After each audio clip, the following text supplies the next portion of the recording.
चिराग ने बढ़ा ली अपना कद,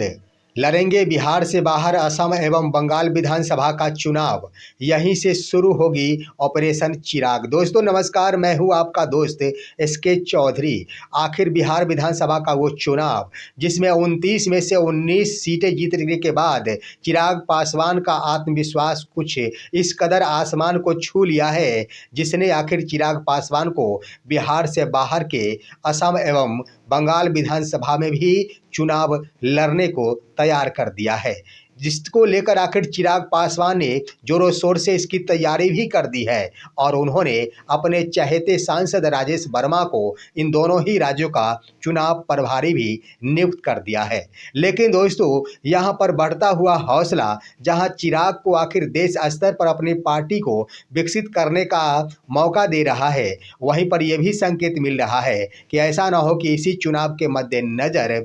चिराग ऑपरेशन की शुरुआत हो जाए। आइए आज के इस वीडियो में हम इस पर विस्तार पूर्वक चर्चा करते हैं, लेकिन इससे पहले अगर आपने अभी तक हमारे इस चैनल शौर्या हिंदी न्यूज़ को सब्सक्राइब नहीं किए होंगे तो कृपया अभी सब्सक्राइब कर लेंगे। दोस्तों बिहार विधानसभा का वो चुनाव जिसमें 29 सीटें मिल जाने के बाद चिराग पासवान 19 सीटें जीत गए। जीतने के बाद उनकी अहमियत बिहार में तीसरी यानी सबसे बड़ी पार्टी बीजेपी, उसके बाद दूसरी पार्टी एनडीए के अंदर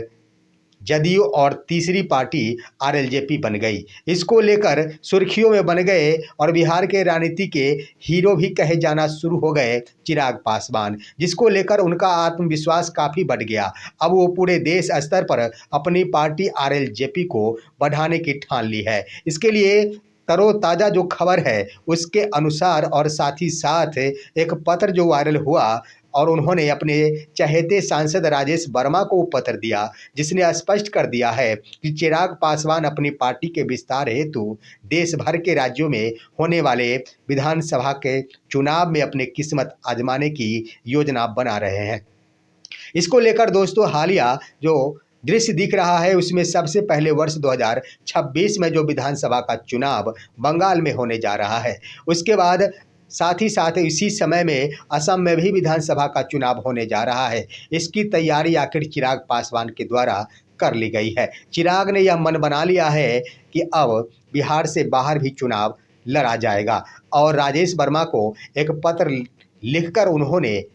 चुनाव प्रभारी असम एवं बंगाल का बना दिया है। वो पत्र भी आप देख रहे होंगे दोस्तों, आपके स्क्रीन पर है। यह पत्र दर्शाता है कि चिराग पासवान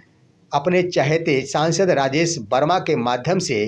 बिहार से बाहर के विधानसभा के चुनाव में भी आखिर परचम लहराने में विश्वास रखते हैं। दोस्तों इसको लेकर राजेश वर्मा के द्वारा भी सहानुभूति जताई गई है और उन्होंने चिराग पासवान के प्रति आभार व्यक्त किया है कि थैंक्स उन्हें कि उन्होंने हमारे ऊपर विश्वास किया है। लेकिन दोस्तों विधानसभा का चुनाव तो लड़ने जा रहे हैं, लेकिन इसकी खासियत यह है कि वो एनडीए के साथ ही चुनाव लड़ने की बातें कह रहे हैं। खबर आ रही है कि वो एनडीए के साथ ही चुनाव लड़ेंगे, लेकिन सबसे बड़ी बात कि कितने सीटों पर चुनाव लड़ेंगे इसका खुलासा अभी तक नहीं हो पाया है। अब सवाल यहाँ पर ये बन जाता है कि आखिर वहाँ बिहार से बाहर के उस चुनाव में ऐसा ना हो कि बस सीटों को मसले के लेकर ही मामला फंस जाए। ऐसा ना हो कि कितने सीटें चिराग पासवान को दी जा सकेगी जिसके कारण वो अपनी पार्टी के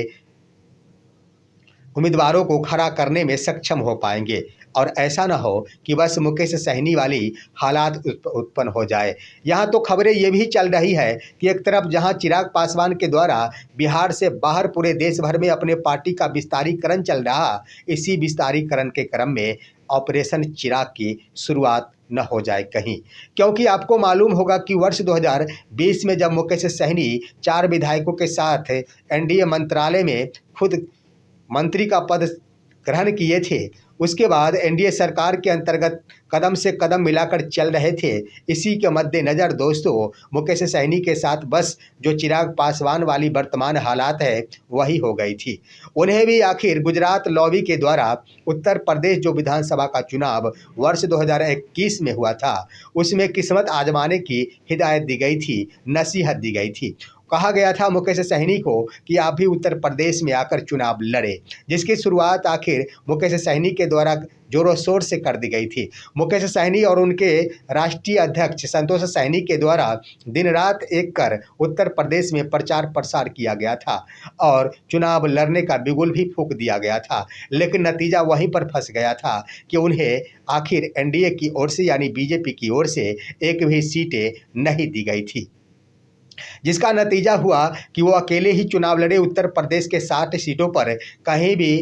मुकेश सहनी के एक भी उम्मीदवार जीतने में सक्षम नहीं हो पाए और बाद में चलकर यह नतीजा हुआ कि बिहार में आकर उन पर यह आरोप लग गया कि एनडीए के साथ रहकर ही वो उत्तर प्रदेश में एनडीए के खिलाफ चुनाव लड़ गए, जिसको लेकर आखिर उनके 3 विधायकों को तोड़ लिया गया और आम जनता के समक्ष यह संदेश दिया गया कि साथ में रहकर अगर अलग खिलाफ चुनाव लड़ा जाए तो उनके साथ यही खेल करना मजबूरी बन जाती है। इसको लेकर दोस्तों आखिर ये भी संभावनाओं से इनकार नहीं किया जा सकता कि यही हालात उत्पन्न हो जाएंगे चिराग पासवान के साथ, क्योंकि अगर उन्हें बिहार से बाहर चुनाव लड़ने की नसीहत दी गई है तो वो अपने मन से नहीं, मेरा तो मानना है और विश्लेषक कहते हैं कि चिराग पासवान को पूरा गुजरात लॉबी के द्वारा ही बिहार से बाहर चुनाव लड़ने की नसीहत दी गई हो और उसके तहत वो चुनावी जंग में कूद जाएंगे। नतीजा तो ये होगा कि उन्हें एक भी सीटें नहीं दी जा सकेगी और जब बिना गठबंधन के वो चुनाव लड़ेंगे, एनडीए के खिलाफ लड़ेंगे, तो उन पर भी वही आरोप लग जाएगा कि एनडीए के साथ रहकर एनडीए के खिलाफ ही वो चुनाव लड़ गए। परिणाम स्वरूप वही होगा कि आखिर आम जनता जो बिहार की जनता है उनके समक्ष यह संदेश पहुंचा दी जाएगी कि चिराग पासवान अब तो बहुत ज़्यादा अपने